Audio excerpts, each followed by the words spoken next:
Welcome to The Explainer. I am absolutely thrilled to have you here today as we unpack some pretty complex ideas through clear visual breakdowns. Today, we're diving into a really fascinating deep dive. We're going to impartially map out a theological speech that was delivered back in 1983 by Reverend Myung, titled Myself Part 2.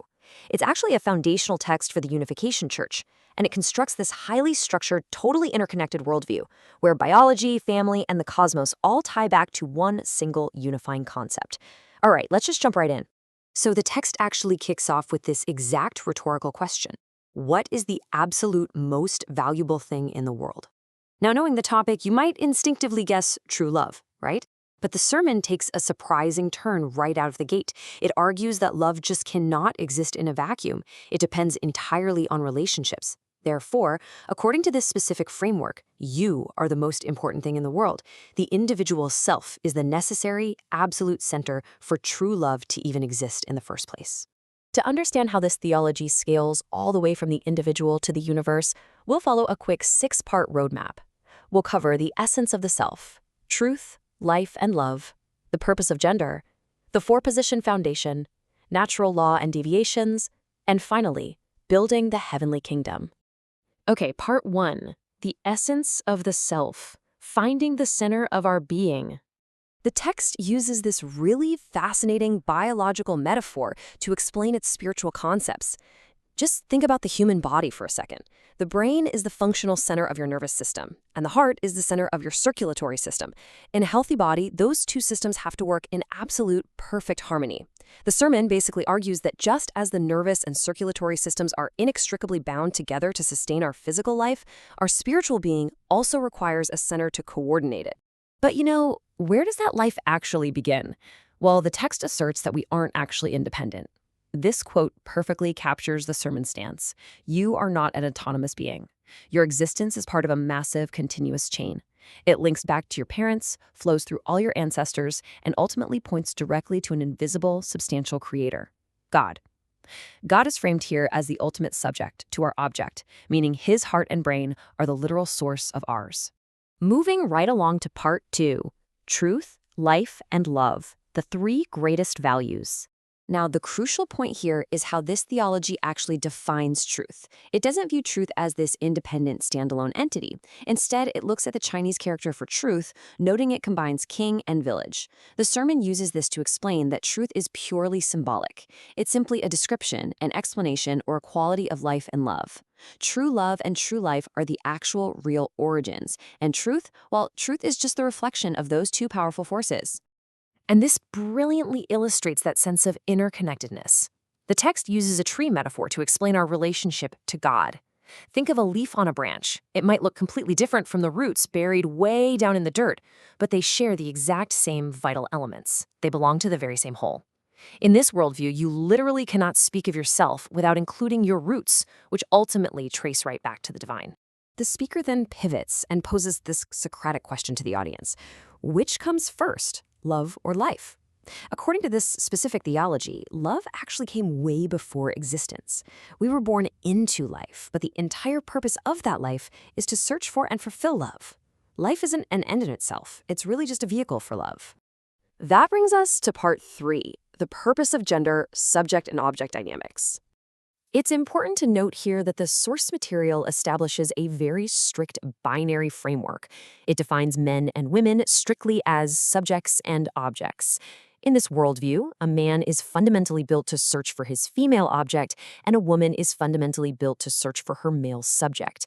The text claims this division into 2 sexes is centered entirely upon love, and that the actual quality of love between men and women is exactly equal. It's simply flowing from opposite directions. The sermon argues that this search for a counterpart is entirely unlearned. It's a natural law.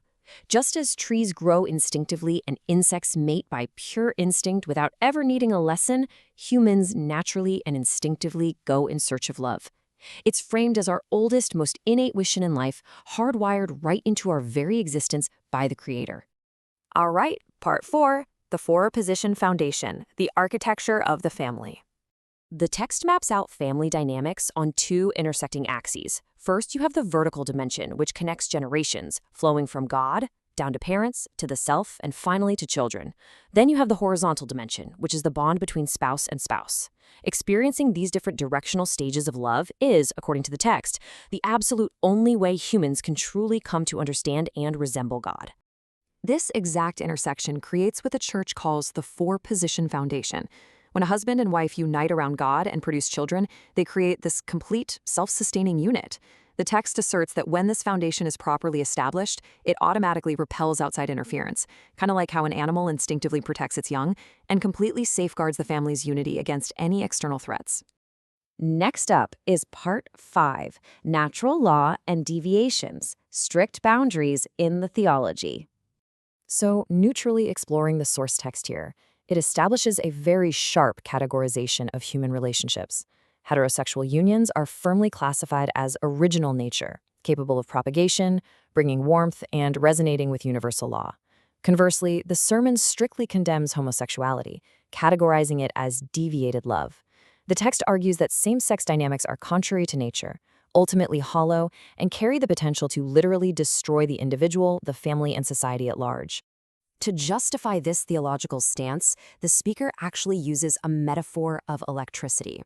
The text claims that if a plus, representing a male subject, tries to unite with another plus, the energy just builds up until it results in a destructive clash, kind of like thunder and lightning. In this framework, natural harmony and attraction can only happen when a plus is focused on a minus, representing a male and a female uniting. The source text makes another really interesting distinction here between animals and humans. It notes that animals only mate based on seasonal instincts for the sole specific purpose of reproduction. Humans, on the other hand, possess a unique, higher capability to experience love year-round. The theology claims God gave humans this incredible capability to experience original love, but that Satan shifted the center of this love, turning humanity's greatest gift into a source of enormous, world-altering destruction, specifically referencing the fall of Adam and Eve. And finally, we arrive at Part 6, Building the Heavenly Kingdom, Cosmic Synthesis. So, what is the end goal here? Well, the NGO theology envisions a truly joyous end state for humanity. A recurring metaphor used throughout the speech is that of singing birds calling to one another in harmony. The goals of this kingdom are to live entirely for the sake of true love, to align the mind and body perfectly, and to harmonize so deeply that this music of love reaches all the way into the spirit world, bringing deep, profound happiness to God himself. To show just how expansive this idea gets, the speaker tells the audience, think of your body as housing an entire universe. In this framework, you are quite literally a microcosm of the cosmos. Your cells represent the vast universe, and your mind is the actual dwelling place of God. Because of that, managing your physical body with love and discipline is seen as a major divine responsibility. So practically speaking, how does one actually build this kingdom? The text prescribes a distinct life cycle to pass what it calls God's test. Step 1, live your life entirely for the sake of true love. Step 2, find your rightful spouse. Step 3, unite and become spiritually complete. And finally, Step 4, become a seed of God. Just as a physical seed has two halves united around an embryo, a husband and wife unite to plant the foundation for the heavenly kingdom right here on earth. We're going to wrap up our explainer today with this final, sweeping question derived right from the text. Are we merely independent entities just living our own isolated lives? Or are we each one single cell of an immense cosmic organism fundamentally driven by love? It is a massive, highly interconnected worldview that really leaves us with a lot to chew on regarding how belief systems structure the universe. Thank you so much for joining me on this journey, and keep asking questions.